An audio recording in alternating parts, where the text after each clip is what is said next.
tu pries, tu dis Seigneur Jésus, parle-moi dans ta parole. Aujourd'hui, dans ce qui va être partagé, Seigneur, que ça reste, ça demeure dans mon esprit, Seigneur, et que je sois enseigné au nom de Jésus de Nazareth. Alléluia. Amen. Et Amen. Alléluia. Amen. Tout le monde va bien? Merci Seigneur. Gloire à Dieu. Alors, je vais vous dire que cette semaine, j'étais en train de prier pour savoir ce que je devais partager à l'église et savoir ce dont vous avez besoin. Et d'un coup, le Saint-Esprit est venu sur ma vie et sans pouvoir me retenir, j'ai commencé à dire Seigneur, oh j'aime tes psaumes, Seigneur, combien j'aime tes psaumes. Alléluia. Et le Seigneur m'a amené à lire un psaume qui est le psaume 16, qui est un psaume de David, où il m'a donné plusieurs révélations. Je pourrais vous lire, je pourrais vous partager ce psaume. Alléluia. On va prendre ensemble le psaume 16 et on va lire du verset 1 à 11.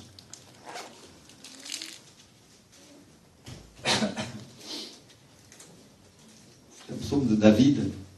David dit « Garde-moi, ô Dieu, je cherche en toi mon refuge. Je dis à l'Éternel, tu es mon Seigneur, tu es mon souverain bien. Les saints qui sont dans le pays, les hommes pieux, sont l'objet de toute mon affection.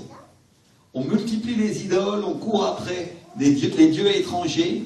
Je ne répands pas leur libation de sang, je ne mets pas leur nom sur mes lèvres. L'Éternel est mon partage et mon calice. C'est toi qui m'assures mon lot. Un héritage délicieux m'est échu.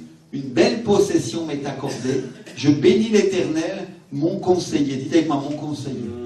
Alléluia. La nuit, même mon cœur m'exhorte. J'ai constamment l'Éternel sous mes yeux. Quand il est à ma droite, je ne chancelle pas. Aussi mon cœur est dans la joie, mon esprit est dans l'allégresse, et mon corps repose en sécurité. Ça vous rappelle quelque chose, mon esprit est dans l'allégresse? Je ne sais pas pour vous, mais tout à l'heure, quand on a commencé à chanter, on a commencé à adorer, alors la joie a commencé, la joie de Dieu a commencé à me remplir. Amen. Et ce que David est en train de nous dire, ce dont David est en train de nous parler, c'est des choses comme ça, mon frère, ma soeur, où l'Esprit de Dieu nous remplit avec sa joie.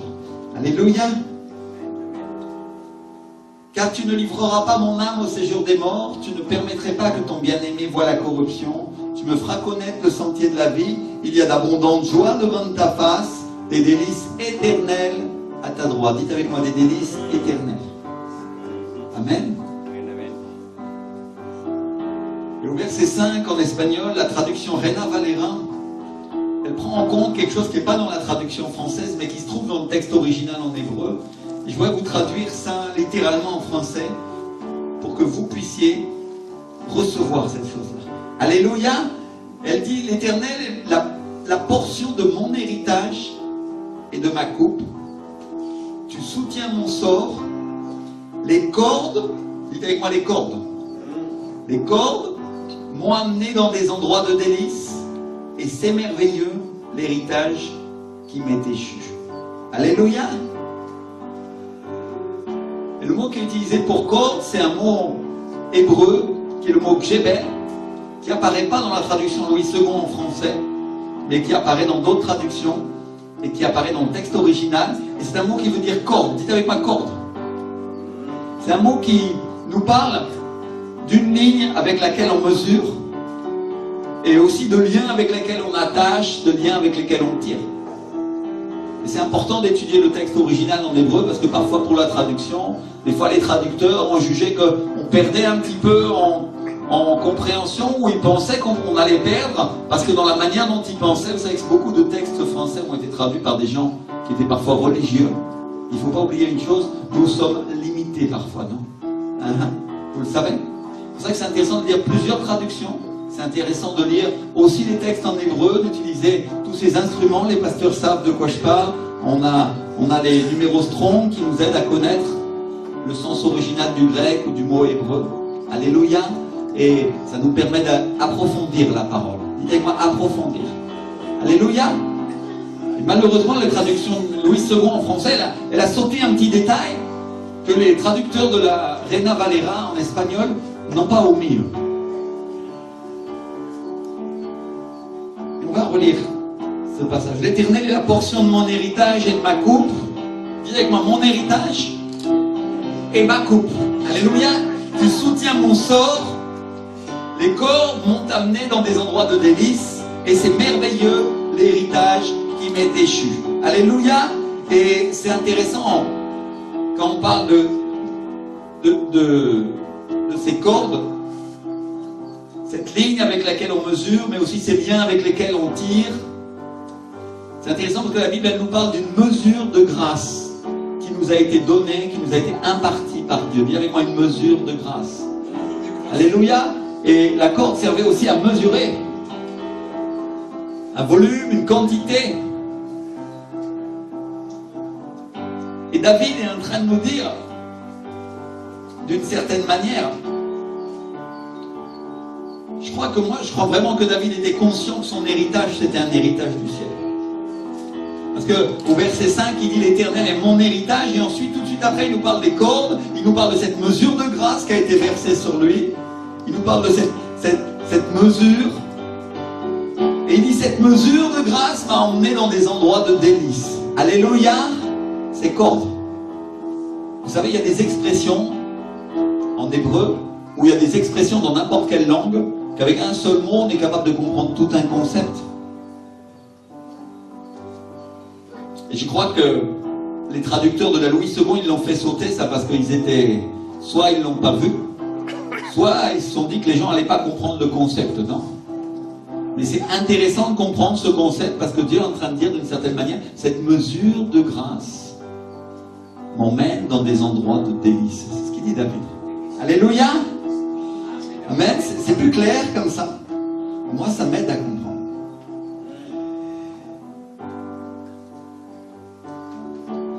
Et quand il parle de ça, il fait référence à l'Éden.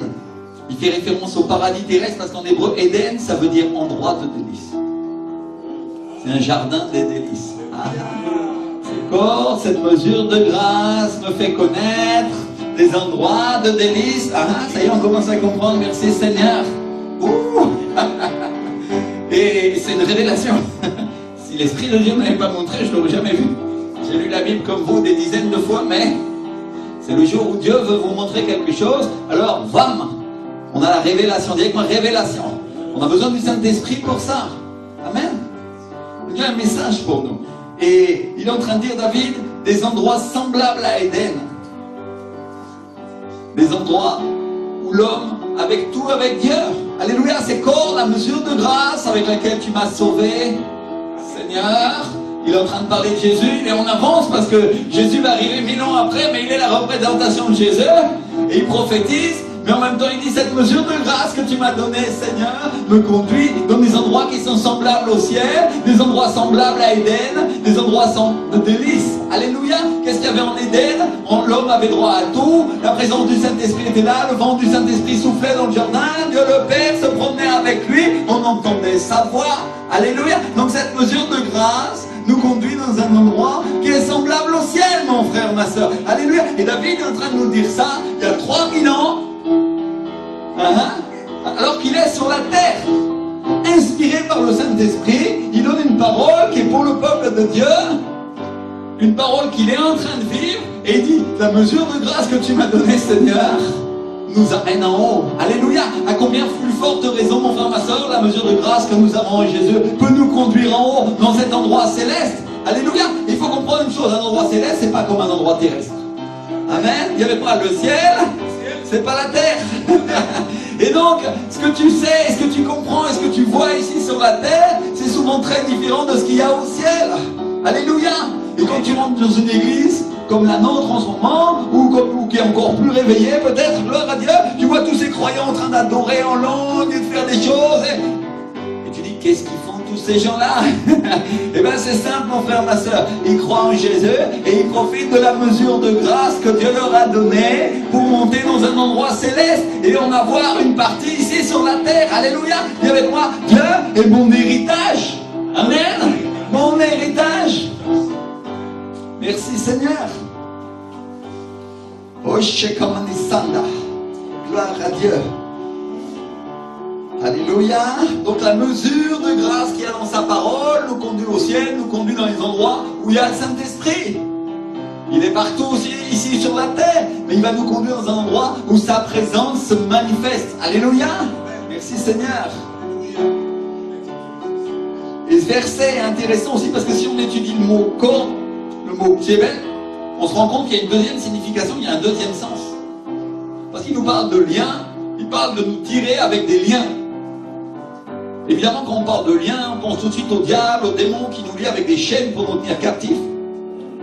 Et dans le livre d'Osée, dans le livre du prophète Osée au chapitre 11, la Bible nous donne un passage qui est très semblable à ce psaume. Parce que dans ce livre, le Seigneur, à travers le prophète, il nous dit « Quand Israël était jeune, je l'aimais et j'appelais mon fils hors d'Égypte. » Et quand il dit ça, et en fait il fait référence à la prophétie de Jésus qui devait revenir d'Égypte, non? Et il devait revenir de ce qui représente le monde. Et ensuite il dit « Mais ils se sont éloignés de ceux qui les appelaient. » Ils ont sacrifié au Baal et offert de l'encens aux idoles. Et si vous regardez dans le psaume de David qu'on vient de lire, il y a un moment où il parle des gens qui adorent des idoles, non? Il y a une similarité avec ce livre du prophète Osée et le psaume de David. C'est très très intéressant. Et Dieu dit à ce moment-là, c'est moi qui guidais les pas d'Éphraïm, le soutenant par ses bras, et ils n'ont pas vu que je les guérissais, je les tirais avec des liens d'humanité, avec des cordages d'amour. Alléluia. Gloire à Dieu, non? C'est-à-dire, il dit, je fus pour eux comme celui qui aurait relâché le joug près de leur bouche, et je leur présentais de la nourriture, ils ne retourneront pas au pays d'Égypte. Alléluia. Ils ne retourneront pas au monde, je les ai tirés avec des cordes d'amour, des liens. Avec le Seigneur t'aime, mon frère, ma soeur. Alléluia. Et peut-être que le diable t'a enchaîné et Dieu fait rompre ses chaînes, mais lui aussi va jeter le filet et il va t'attirer avec des liens d'amour parce qu'il t'aime. Amen. Alléluia. Gloire à Dieu. Merci Seigneur. Et donc David est en train de dire ces corps, cette grâce, cette mesure de grâce, mais aussi ces liens qu'il y a en Christ. L'apôtre Paul nous parle des liens qu'il y a en Christ, n'est-ce pas? Vous avez déjà vu ça dans la parole? Parce que soit on est esclave du monde, soit on est esclave de Dieu. C'est ce que dit la parole de Dieu, c'est ce que dit l'apôtre Paul. Donc il dit qu'il y a des liens en Christ. Et David est en train de dire ces cordes, cette mesure de grâce, ces liens qu'il y a en Christ m'ont conduit en Éden, m'ont conduit dans ces endroits de délices qu'on trouve au ciel. C'est-à-dire ce qu'il y a en Dieu, ce qu'on trouve dans l'Esprit de Dieu. Amen. Alléluia.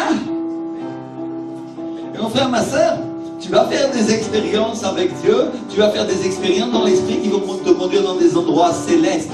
Au fur et à mesure que tu te laisses tirer par l'Église, tirer par les liens d'amour que Dieu a mis pour toi. Alléluia. Ton frère, ta soeur va t'entraîner, mais il y a quelque chose que Dieu a mis dans son cœur pour que toi aussi tu sois attiré vers lui. Amen. Merci Seigneur. Alléluia. Et je voudrais que vraiment vous regardiez cette similarité à la maison qui est entre ces deux passages, qui nous parlent d'idoles, qui nous parlent de choses qui ne sont pas de Dieu. Et dans les deux cas, Dieu les soutient et les tire avec des cordes d'amour. Mais ça nous parle aussi de deux choix. Un qui se laisse faire, David, et qui ensuite dit, ces cordes, cet amour, cette mesure de grâce qui en Jésus m'a conduit en Éden, m'a conduit au ciel, m'a conduit aux choses de l'esprit. Et un autre choix, Éphraïm, qui tourne le dos à Dieu malgré la liberté de l'esclavage, malgré la libération qu'il lui offre, qui refuse sa nourriture, qui refuse sa parole et qui finit captif de l'homme. Deux choix. Dis avec moi, deux choix. Alléluia. L'obéissance à Dieu et le bénéfice que ça procure, les délices que ça procure dans les choses célestes. Alléluia. Ou la désobéissance et l'esclavage du diable, l'esclavage de l'homme. Ce sont les deux choix que Dieu nous parle dans la parole. Ils se trouvent en beaucoup d'endroits dans la Bible. Alléluia. Et donc David est très conscient de la grâce de Dieu, il est très conscient du Saint-Esprit sur lui, parce qu'ensuite au verset 7 il dit, je bénis l'Éternel, mon conseiller, même la nuit mon cœur m'exhorte. Alléluia. Alors quand on lit ça, si on est spirituel, on va se rendre compte que David avait une relation avec le Saint-Esprit qui était très similaire à celle qu'on peut avoir aujourd'hui, non? Alléluia. Je dis à celle qu'on peut avoir parce que tous ne l'ont pas. Le Seigneur veut la donner à tous, mais chacun ne la cherche pas. Alléluia. Et le Seigneur t'a dit aujourd'hui, je veux te donner cette relation avec moi. Je veux que tu sois rempli de mon esprit. Je veux que les chaînes tombent dans ta vie. Je veux que tu sois attiré vers moi et que tu me connaisses, moi, ton sauveur, dit le Seigneur. Alléluia. Frères et sœurs, on a vu dimanche dernier que la vie éternelle consistait à connaître Dieu. Et si Dieu est esprit, et que tu ne fais pas un effort pour entrer dans son esprit, tu ne vas pas le connaître. Vous comprenez ce que j'essaie de dire? C'est évident cette parole. C'est évident. Rappelez-vous qu'à l'époque, le Saint-Esprit était donné seulement aux rois et aux prophètes, alors qu'aujourd'hui, il est sur tous les croyants. Et ça se voit que sa relation était comme la nôtre parce qu'il l'appelle l'Éternel mon conseiller. Et esprit de conseil, c'est précisément un des titres du Saint-Esprit. Alléluia. Merci Seigneur. Et regardez ce qu'il dit juste avant.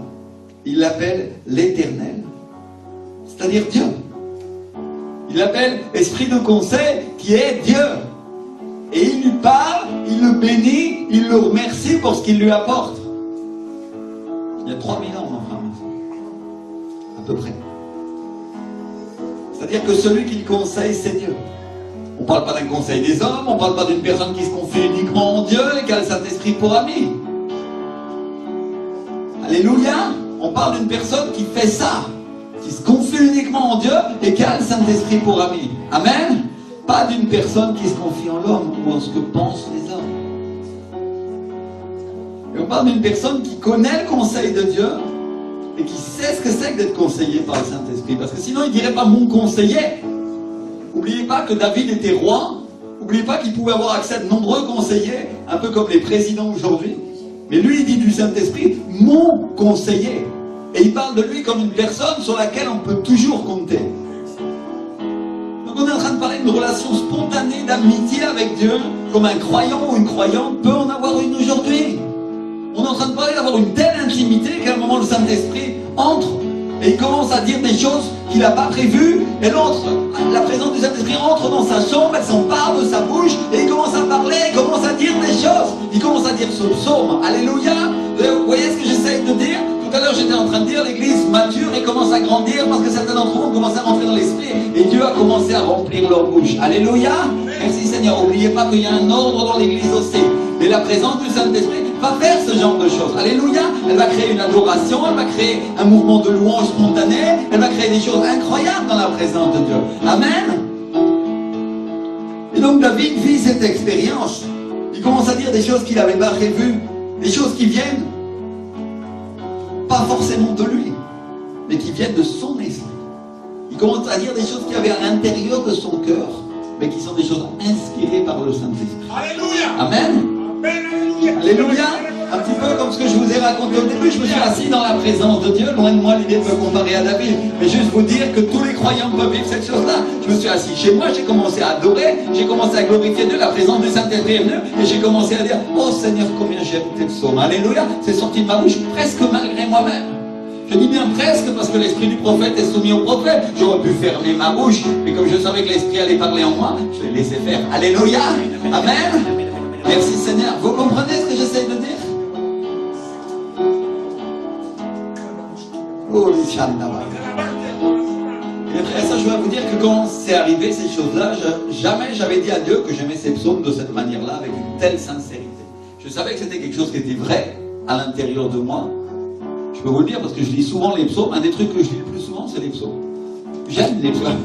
Alléluia. Mais jamais il m'était venu à l'idée de dire à Dieu, oh j'aime tes psaumes Seigneur, avec une telle sincérité comme l'Esprit a fait. Qu'est-ce que l'Esprit du Seigneur a fait? Il est venu en moi, il s'est emparé de ma bouche, il a pris quelque chose qu'il y avait dans mon cœur, quelque chose de vrai, et il a commencé à le déclarer et à le dire devant Dieu. Alléluia. Parce que Dieu voulait l'entendre. Et enfin ma soeur, Dieu va te faire vivre des expériences similaires. Il y a des personnes ici qui vont commencer à ouvrir leur bouche à Dieu et commencer à dire des louanges ineffables. Alléluia. Elles vont dire des choses d'adoration, elles vont avoir une inspiration, et l'Esprit du Seigneur va commencer à dire et à parler à travers eux, et elles vont écrire comme un psaume dans leur prière. C'est-à-dire que c'est une prière inspirée par le Saint-Esprit qui va sortir de leur bouche.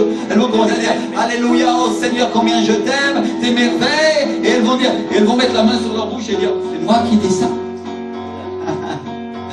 Non, ma soeur, l'Esprit du Seigneur en toi peut prendre des choses de Dieu et te les faire parler. Peut prendre des choses véritables en toi et les faire parler. Alléluia. Pour que tu les dises à Dieu. Parce que Dieu veut ton adoration. Il veut que tu l'honores. Il veut que tu sois capable de l'adorer en esprit et en vérité. Alléluia. Merci Seigneur. Amen. Il va faire sortir la vérité de ton amour pour Dieu, la vérité de ton amour pour sa parole va sortir de l'intérieur de toi. Amen. Pour que le nom du roi, le nom du Père soit adoré. Voilà ce que l'Esprit du Seigneur a l'intention de faire. Amen. Et c'est ce qu'il a fait à David. David, il y a 3000 ans, c'est pas nouveau cette chose-là. C'est quelque chose d'ancien et qu'il va continuer à faire dans son Église. Alléluia. Merci Seigneur. Et donc David fait une expérience avec le Saint-Esprit. Il commence à dire un poème inspiré par Dieu, qui est un psaume, un miktam, qui est le mot hébreu pour poème. Et qui parle de tout ce qui est à l'intérieur de lui, qui parle de sa relation avec Dieu. Si vous regardez un petit peu ce psaume, on peut le lire de différentes manières. Il y a la prophétie sur la venue de Jésus, alléluia, et on va en parler un tout petit peu, mais il y a aussi toute l'adoration et l'intimité de David avec le Saint-Esprit. Alléluia. Certains lisent les psaumes et disent « Ah, c'est un super poème, c'est joli et tout », mais il y a des choses cachées que Dieu veut te révéler dans ces psaumes.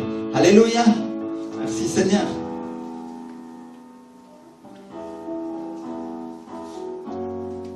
Et donc il commence à parler, il commence à donner un message qui est comme un message prophétique, mais qui a une forme poétique.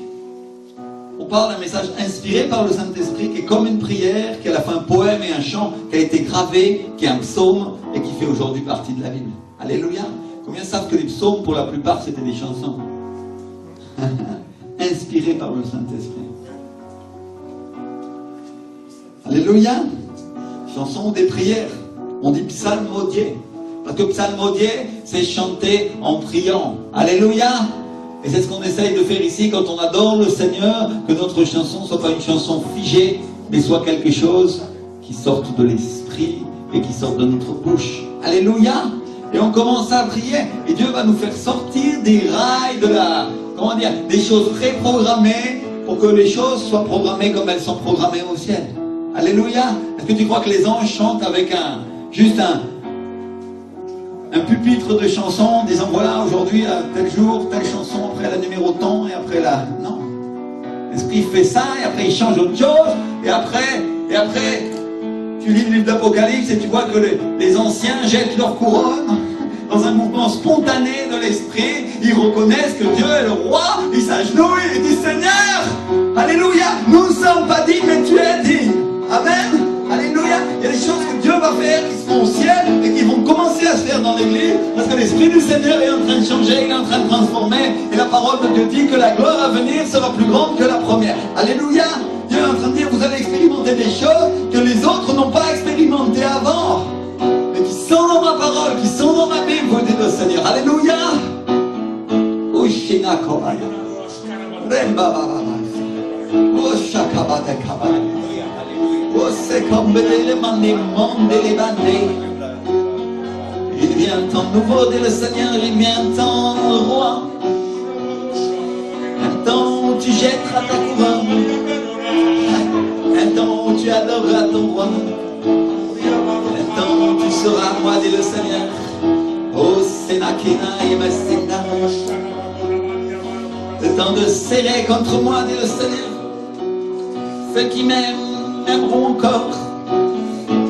Ceux qui ne m'aiment pas partiront, dit le Seigneur. Mais je serai avec toi, dit le Seigneur. Jusqu'à la fin, je prends soin de toi. Il s'énamorait. Oh, il y a une personne qui va expérimenter cette louange de l'Esprit chez elle. Elle viendra me voir après, elle dira pasteur. C'est incroyable ce que l'Esprit du Seigneur peut faire. Alléluia. Oh Seigneur, roi des rois, le Seigneur des seigneurs. Il est vivant, il est puissant. Et son esprit sur moi. Oh, me fait élever la voix. Je t'aime Jésus. Je t'aime Père, je t'aime Saint-Esprit, mon ami. Yesinai, Yesinai, que t'es la matori mandiaita. Yesinai, les cheia mandiaita. Quand la rosée se posait sur le Sinaï, Yesinai qui amenait. Quand l'Esprit descendait,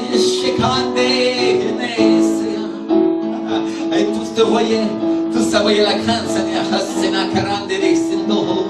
Il avec le Seigneur des Seigneurs, le roi des rois, est sur cette montagne. Mon sauveur, celui qui dirige mes pas, celui qui conduit ma vie, Sinakai, celui qui m'exhorte, celui qui m'instruit. Ô Saint-Esprit, j'ai besoin de toi, mon sauveur et mon roi. Tant besoin de toi. Les Sinaï, les Sonda, et Fonda, les Seva, les Napons, les Marimans, les Fêtes, les Marimans, les Beaux. Oh, tout vient de toi. C'est toi en moi. Nous ne faisons qu'un, Seigneur. Pour l'Église et toi, mon frère. Oh, oh, c'est nacré, mais c'est il est le roi. Il est le roi. Oh, dirige-moi. Dirige-moi, Seigneur. Dirige-moi, Saint-Esprit. Conduis-moi à toi. Oh, fais-moi voir ces endroits de délice, Seigneur. Conduis-moi au ciel, mon roi. Dieu qui l'amène des chrétiens. Ils verront le salut en toi, à travers moi. Ils écouteront ta voix. Si je serais comme toi, mon Seigneur et mon Sauveur.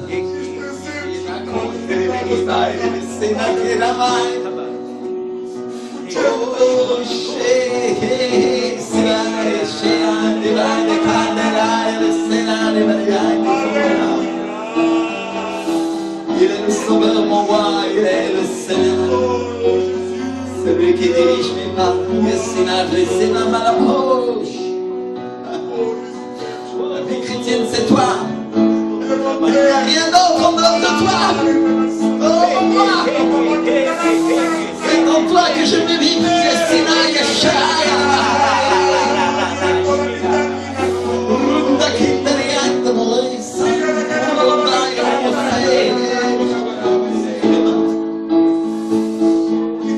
L'amour pour toi.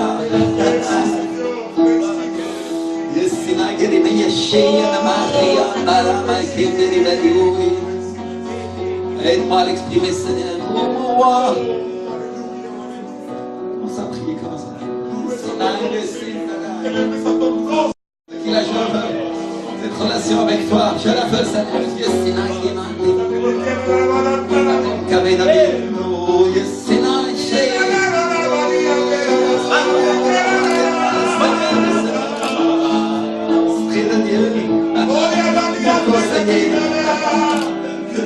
celui qui conseille ma vie, roi des rois,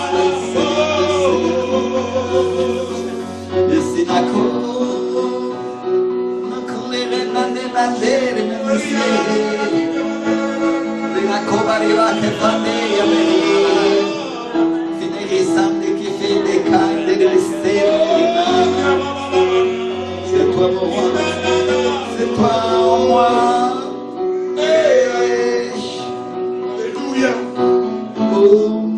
Santa Maria, Copari vai felice, Sinai di Santa Copari.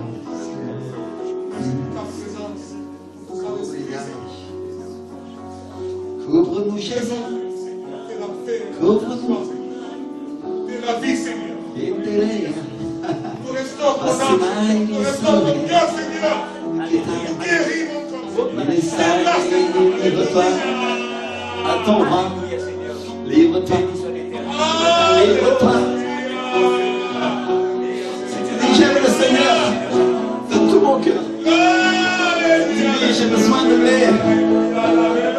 Il est mon roi. Alors viens devant, passe à l'autel, mets-toi à genoux un instant. Oh, il y a un appel pour toi. Augmentation de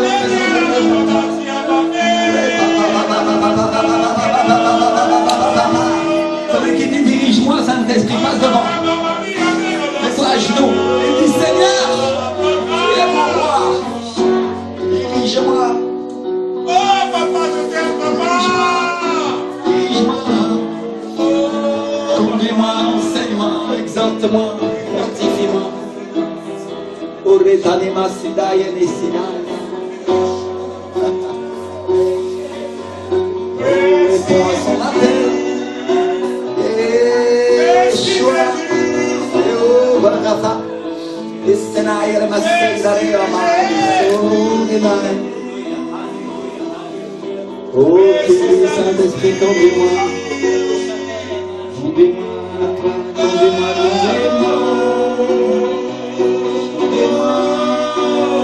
conduis-moi. Conduis-moi, conduis-moi, Seigneur Jésus, je mettrai ma couronne. Ici, Nakira, et des bénédictions d'Arine, que il est mon sauveur. Alléluia. Combien dit Saint-Esprit, conduis-moi? Combien dit? Même si tu ne veux pas venir devant, mets-toi à genoux un instant. Et réponds à l'appel du roi. Parce que Dieu appelle des adorateurs. Dieu appelle des personnes qui vont avoir une relation avec lui comme avec David. Alléluia. Je ne pensais pas que le culte se passerait comme ça. C'est l'Esprit du Seigneur. Il a tout changé. Il a tout transformé. Oh, c'est...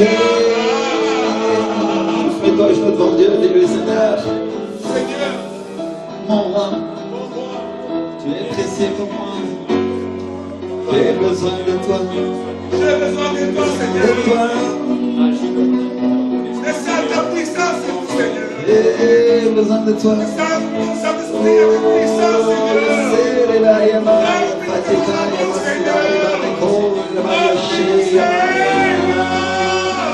dans ma vie, pratiquement toi. Ouvre le chemin, Jésus.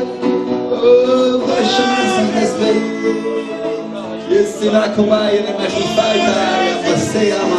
rends-moi fort, fortifie-moi. Transforme-moi, Seigneur. Urenamaya Seigneur.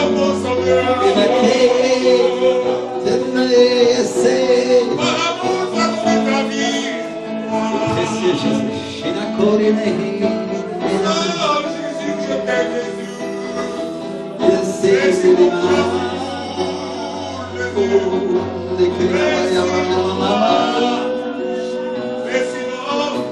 Écoute les prières. Écoute ce que tu as à dire de ton cœur. Ceux qui veulent dire Seigneur aujourd'hui change-moi, transforme-moi, c'est le moment.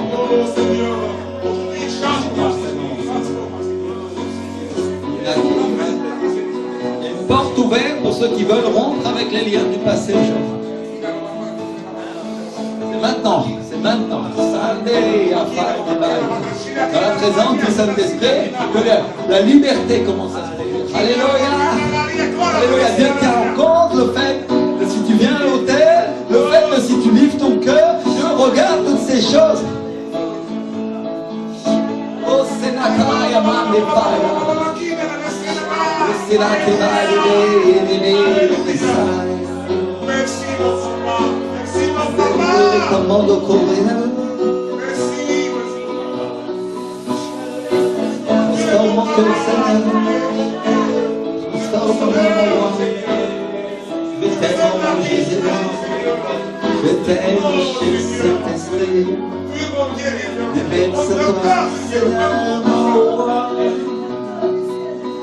Oh, roi des rois. La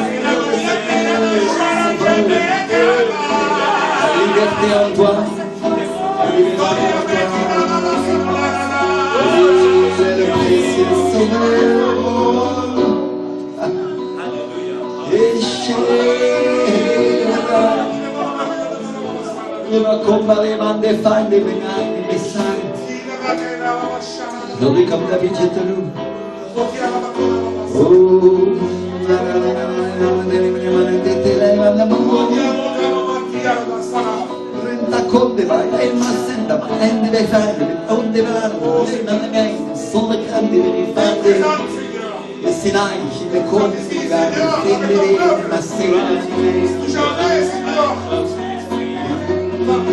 présence de Dieu.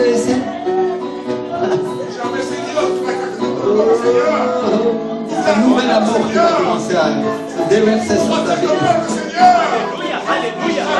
Devenir amoureux du Saint-Esprit, amoureux.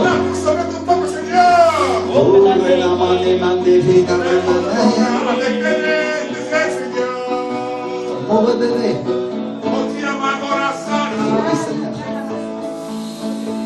Amoureux de sa présence. Alléluia. Merci Seigneur. Alléluia. Je continue à vous partager la parole parce que le Seigneur me dit également. Et regarde comment le Saint-Esprit peut bouleverser le cœur, peut transformer toutes choses. Des choses que tu pensais pas possibles. Louer le Seigneur comme ça. Et il le fait. Alléluia. Il le fait.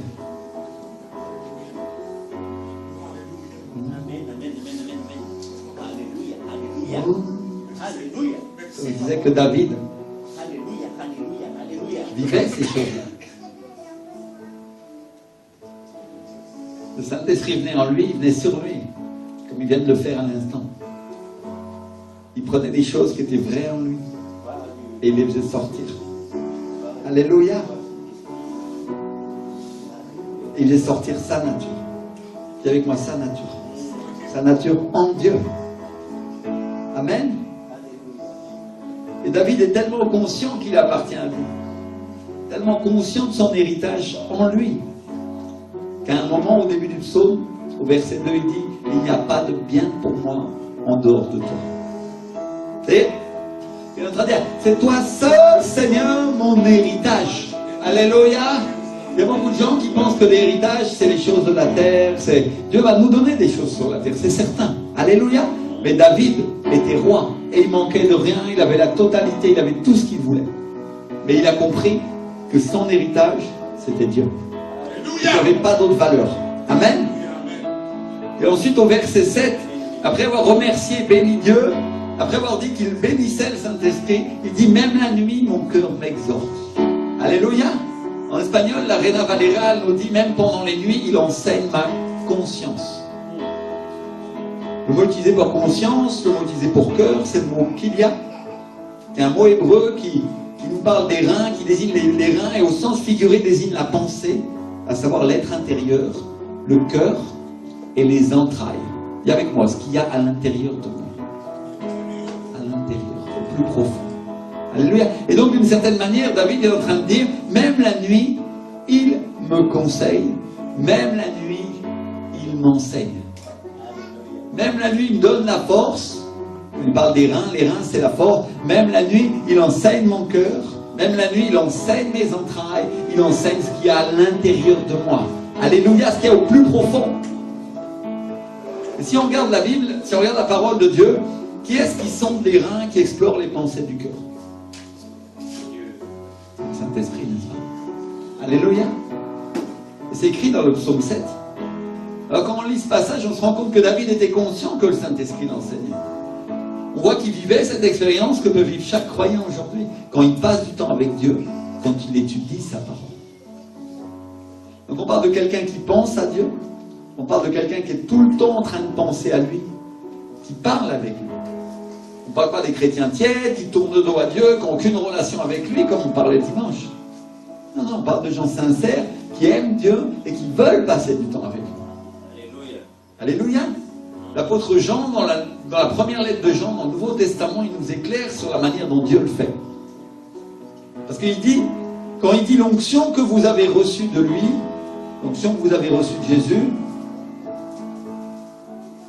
demeure en vous, et vous n'avez pas besoin qu'on vous enseigne, parce que son onction, qui est véritable, vous enseigne toutes choses. C'est 1 Jean 2, 27. L'onction nous enseigne quoi, mes frères et sœurs? Toutes choses. Alors il y a certains croyants que je qualifierais de charnels, qui utilisent cette parole pour dire qu'ils ont besoin d'être enseignés par personne et de recevoir l'enseignement d'aucun ministère. C'est pas vrai. Ce que le Saint-Esprit est en train de nous dire, c'est que l'onction qu'il a mise sur nous enseigne à l'intérieur de nous. Alléluia. Dis avec moi, à l'intérieur de nous. Amen. Merci Seigneur. Et elle nous enseigne le jour, et elle nous enseigne la nuit. Et c'est biblique parce que le Seigneur Jésus, dans le livre de Jean, en Jean 14, 26, il nous dit en parlant du Saint-Esprit, il vous enseignera toutes choses, il vous conduira dans toute la vérité. Dis avec moi, toute la vérité. Amen. Et donc David, des milliers d'années avant le premier déversement du Saint-Esprit sur les croyants, parce qu'il avait l'onction, dis avec moi, à cause de l'onction, à cause de l'onction, parce que l'onction agissait en lui, avec le Saint-Esprit, il vivait une expérience identique. Amen. Le Saint-Esprit l'enseignait et il se laissait faire, il se laissait enseigner. On parle d'une relation maître-disciple. On parle d'une relation comme les disciples en ont eu une avec Jésus. N'oublie pas le Saint-Esprit et l'Esprit de Jésus. Amen. Et ils étaient jour et nuit avec lui. Jour et nuit, ils pouvaient parler à Jésus et il avait toujours quelque chose à leur dire. Si tu veux savoir comment Dieu t'enseigne aujourd'hui, c'est pas compliqué. Il enseigne tes entrailles. Alléluia. Il enseigne ton intérieur pour que ton cœur soit droit et obéisse à la parole. Alléluia. Et comment il le fait? Avec l'onction, avec la présence du Saint-Esprit dans ta vie. Amen. Et je voudrais revenir sur ce mot qui dit véritable. Dis avec moi, véritable.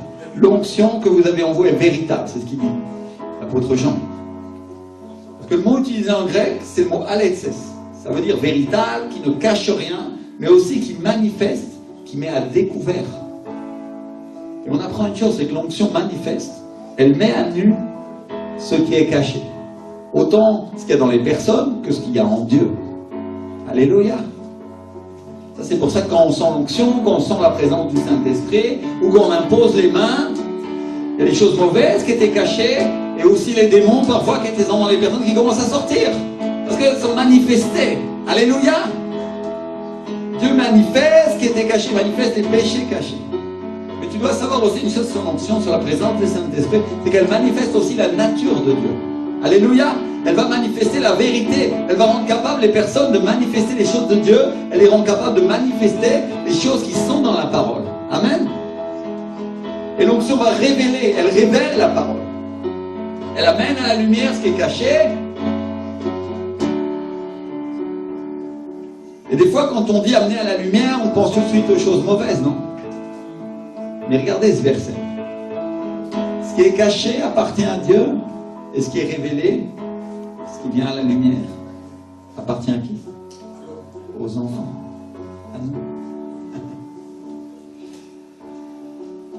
Donc si l'onction nous manifeste et nous révèle ce qui est caché, elle va révéler aussi ce qui est caché dans la parole. Alléluia, pour que ça nous appartienne. L'onction nous enseigne. Et on a vu que l'onction coule dans l'église, qu'elle coule au travers des ministères, qu'elle coule au travers du temps que tu passes avec Dieu, dans ton lieu secret, quand tu pries dans ta chambre.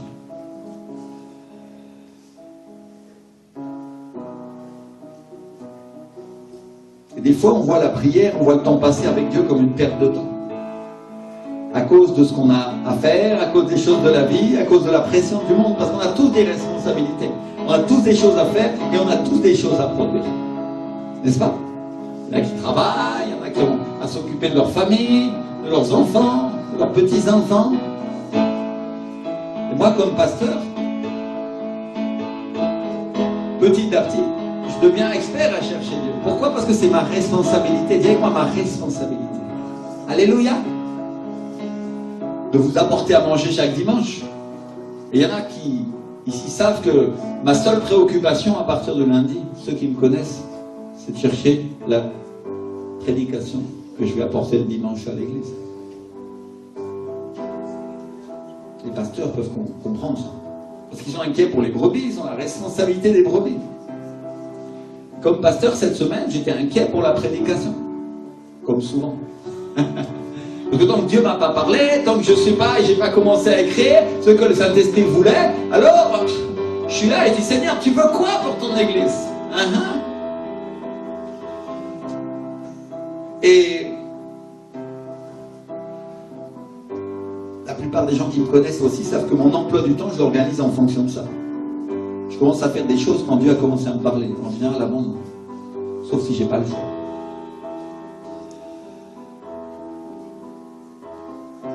Et mardi, j'avais commencé à prier. J'ai passé des moments merveilleux avec eux. Lundi et mardi, présence du Saint-Esprit toute la journée dans ma chambre. C'était waouh! Mais j'avais encore rien écrit. Et Dieu m'avait parlé, mais c'est-à-dire, je ne savais pas comment j'allais vous l'expliquer.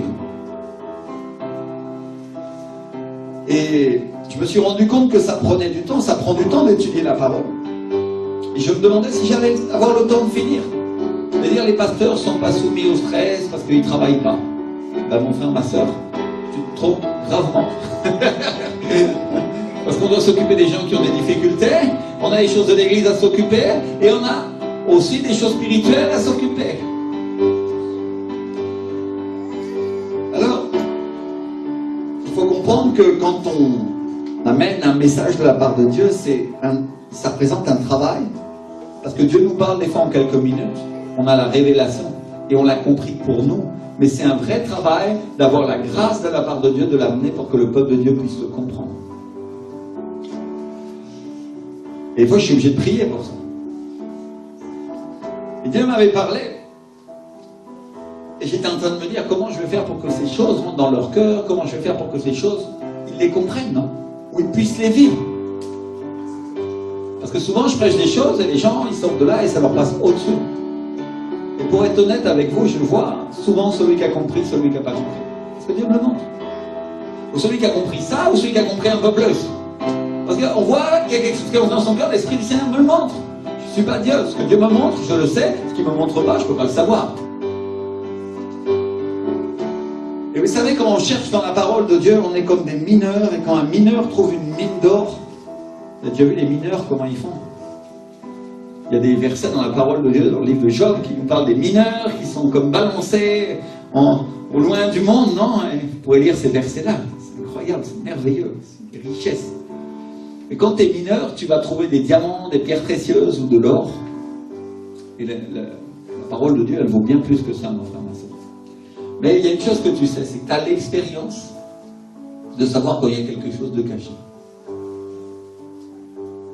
Un pasteur, il a l'expérience, il sait, quand il met un verset, Dieu est en train de lui montrer quelque chose. Des fois, il sait parce qu'il dit, derrière ça, je sais qu'il y a quelque chose. Et il faut que je prie pour que Dieu me le montre. Non? Alléluia! Et en général, il va se mettre à creuser, et il va prier, mais ça prend du temps.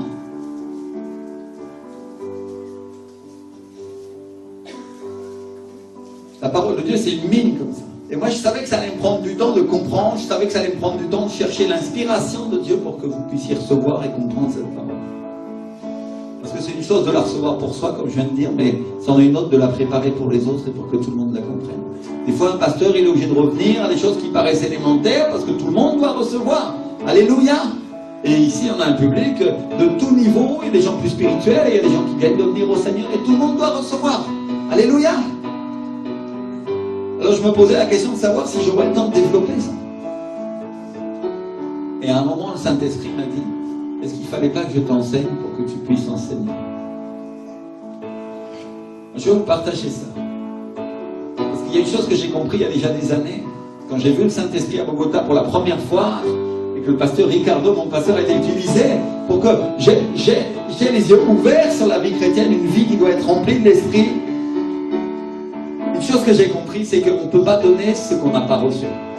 On ne peut pas donner l'onction si on n'a pas reçu l'onction. On peut pas donner la connaissance si on n'a pas reçu la connaissance. C'est pas possible. Il y a beaucoup de gens qui veulent enseigner, beaucoup de gens qui veulent une position élevée dans le royaume de Dieu, beaucoup de gens veulent une position élevée dans l'église, mais ils n'ont pas l'onction parce qu'ils ne passent pas assez de temps avec Dieu. Il n'y avait pas l'onction. Et c'est un cercle vicieux parce que l'onction se reçoit dans la présence de Dieu et l'onction nous enseigne dans sa présence elle aussi. Tout tourne autour de sa présence, mon frère, ma soeur. Alléluia. Toute ta vie chrétienne, tout le résultat de ce que tu vas faire de ton ministère, de ton travail comme chrétien ou comme chrétienne, tourne autour de sa présence. Alléluia. Et donc si l'onction se reçoit dans sa présence et que l'onction nous enseigne dans sa présence aussi, et si je ne peux pas apprendre, j'ai donc rien à donner. Vous comprenez ce que j'essaye de dire? Parce que ce qui fait la qualité de notre prière, notre ministère, la qualité du service, c'est que c'est le temps qu'on passe avec Dieu.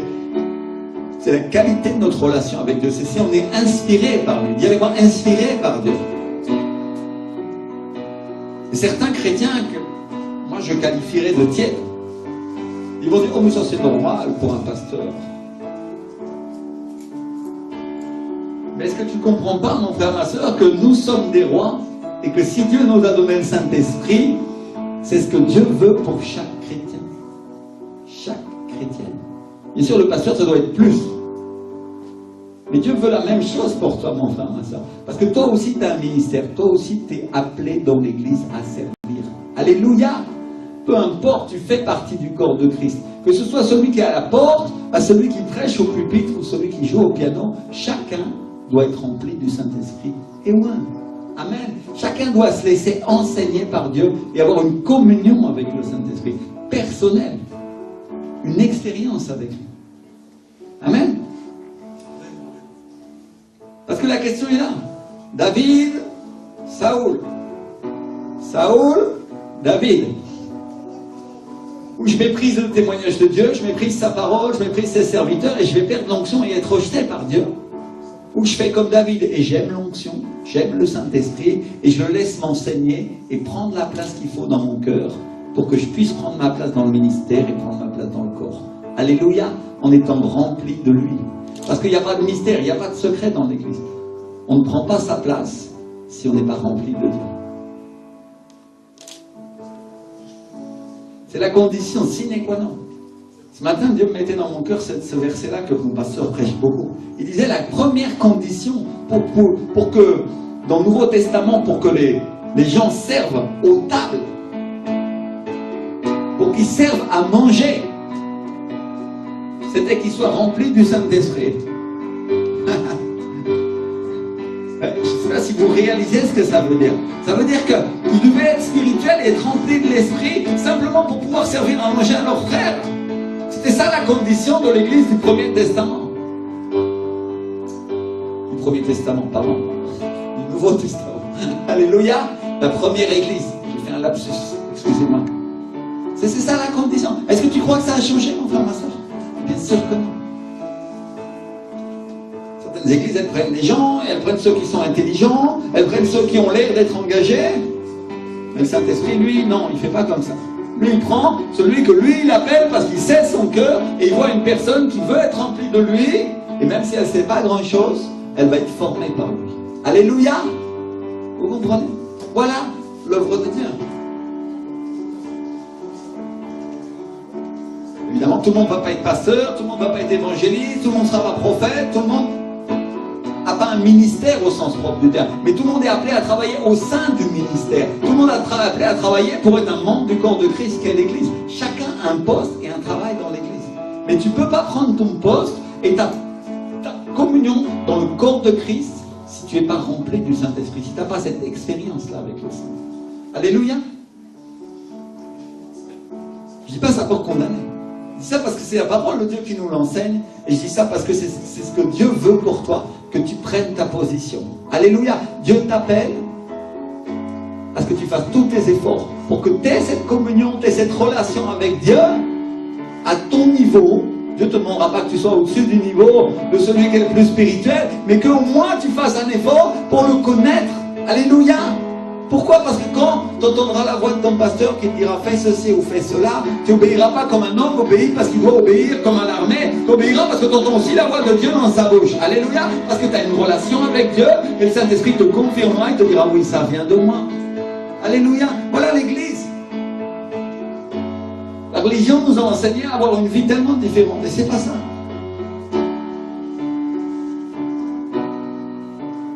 Dans ce verset qu'on vient de partager, l'apôtre Jean, il nous dit une chose essentielle pour la vie chrétienne. Il nous dit l'onction nous enseigne. Dis avec moi, elle nous enseigne. Alléluia. L'onction, c'est la présence du Saint-Esprit, c'est Dieu tout-puissant avec nous. Et l'onction se gagne dans l'intimité avec Dieu, dans la communion qu'on a avec lui. Et ça, c'est la raison pour laquelle une personne qui ne passe pas de temps avec Dieu, qui ne passe pas de temps dans sa présence et qui ne veut pas de l'onction, n'apprend rien. Et elle ne sait rien de Dieu. Parce qu'elle ne veut pas de la nature même de Dieu qui est esprit. Je voudrais que vous ayez essayé d'attraper ça. Vous comprenez ce que j'essaye de dire? Donc David, c'était quelqu'un qui passait du temps avec Dieu. Et il aimait l'onction, il aimait la présence de Dieu. On voit que dès sa jeunesse, il cherche sa face. Si tu lis l'Ancien Testament, tu vas voir ces choses-là. Dans le livre de Chroniques, dans le livre de Rois, dans le livre de Samuel. Tu verras que dès sa jeunesse, il adorait Dieu avec des louanges, il adorait avec son adoration. Et tout seul dans son chant, il cherchait la présence de Dieu et il recevait l'onction. Pourquoi je dis ça? Certains vont dire, pasteur, pourquoi tu dis qu'il recevait l'onction? Moi je te dis pourquoi. Parce que la Bible dit que quand venait le lion et l'ours, il le prenait et le déchirait à main nue. Et sans la présence du Saint-Esprit, sans l'onction, ça c'est impossible. Parce que tu as déjà vu un lion et un ours, mon frère, ma soeur? Si toi tu sors et tu déchires un lion en deux à main nue, alors je te dirais une seule chose, le Saint-Esprit est sur toi. Alléluia. Ça, est-ce que c'est impossible? Et c'est pas un hasard. Si ensuite Dieu envoie le prophète Samuel pour lui donner l'onction comme roi, pour lui donner une onction supérieure. Pourquoi? Parce que lui, il connaissait Dieu. Alléluia, il avait une relation avec lui. Amen. Et Dieu est en train de dire, ah voilà quelqu'un qui m'aime. Voilà quelqu'un qui cherche ma face. Voilà quelqu'un qui se laisse enseigner par l'onction et qui va se laisser enseigner encore. Alléluia. Est-ce que toi, si tu étais le roi, tu donnerais à n'importe lequel de tes enfants le pouvoir de gouverner sur un pays tout entier? Ou tu choisirais celui à qui tu peux conseiller, tu peux aider et qui est docile et souple à ta parole? C'est évident. C'est simple. Amen. Rappelez-vous aussi, celui qui est fidèle dans les petites choses, Dieu va lui donner des grandes choses. Alors si tu ne peux pas être fidèle dans une chose simple comme chercher sa face, aller à l'église ou avoir de l'intimité avec lui, ou te laisser enseigner par l'onction, pourquoi tu veux qu'il te donne plus? Vous comprenez ce que j'essaye de dire? Je ne dis pas ça pour condamner mes frères et sœurs, juste pour nous ramener à la réalité spirituelle. Dieu nous aime, Dieu veut nous conduire dans ce chemin de l'onction, de sa présence, et il veut que d'abord nous aimions son esprit et nous nous laissions enseigner par lui. Alléluia. Lui, il aimait, il cherchait sa face. L'huile de Dieu, l'onction, la présence du Saint-Esprit coulait sur lui. Elle coulait dans les champs quand il était tout seul, et elle coulait sur lui en public. Quand le prophète Samuel est venu l'appeler comme roi, là il a versé littéralement de l'huile. Alléluia. C'est-à-dire Dieu, non pas par hasard, mais parce qu'il l'avait prévu, mais aussi parce qu'il a vu son cœur, a dit, ah voilà un roi selon mon cœur. Voilà l'homme de l'onction. Vous comprenez? Et aujourd'hui Dieu regarde dans l'église, il regarde chacun d'entre nous et il dit, est-ce que celui-ci sera un roi selon mon cœur? Est-ce que celle-là sera une reine selon mon cœur? Est-ce qu'il aime mon esprit? Est-ce qu'il aime mon onction? Est-ce qu'il se laisse enseigner par elle? Est-ce qu'il va prendre la décision aujourd'hui? Ou il va continuer à rester assis et être un chauffeur de chaise? C'est ça la question. La question, c'est pas d'être un membre actif pour être un membre actif. La question, c'est d'être un membre actif avec Dieu et pour Dieu. Alléluia. C'est là que Dieu va te donner une activité qui va porter du fruit. Merci Seigneur. Parce qu'en Europe, les chaises sont bien chauffées. Hein. On est tous assis là. Mais est-ce que vraiment on prend notre place d'adorateur? Vous comprenez ce que j'essaie de dire? Est-ce que vraiment on prend notre place comme Dieu veut qu'on la prenne? Amen. Dieu a fait une manifestation tout à l'heure pour que chacun d'entre nous, nous puissions expérimenter ça. Et quand on l'expérimente, on va essayer de le reproduire. Alléluia. Fais-le chez toi. Peut-être que tu n'y arriveras pas la première fois, c'est pas la question. La question, c'est que tu continues à chercher sa face. Parce que Dieu, à un moment, il agit d'une manière et après d'une autre. Il va faire autre chose. Et tu vas venir et tu vas dire, pasteur, ce que tu disais, c'est vrai. Dieu m'a parlé et il a dit ça. Alléluia. J'en connais un qui me regarde et qui fait oui, oui, là. Parce que pendant des années, il a été assis dans l'église. Et il faisait oui, oui de loin, mais la réalité, c'est qu'aujourd'hui, il l'expérimente. N'est-ce pas, Georges? Alléluia. Aujourd'hui, c'est vrai. Mais il y a 5 ans avant. N'est-ce pas? Vous comprenez ce que j'essaye de dire? Il y a un temps, et je dis ça non pas pour le culpabiliser, mais juste pour vous montrer que parfois, ça nous passe un peu au-dessus. Et je voudrais que ça passe au-dessus d'aucune personne ici. Alléluia. Je voudrais qu'on n'en perde aucun ici. Je voudrais que tous soient remplis de l'esprit, que tous prennent au sérieux ce que je suis en train de leur dire de la part de Dieu. Alléluia. Amen. Alors on va prier un instant. Je voudrais que tu te lèves et tu dis, Seigneur mon Dieu, que ces paroles pénètrent mon cœur, qu'elles pénètrent mon corps, qu'elles pénètrent mon esprit.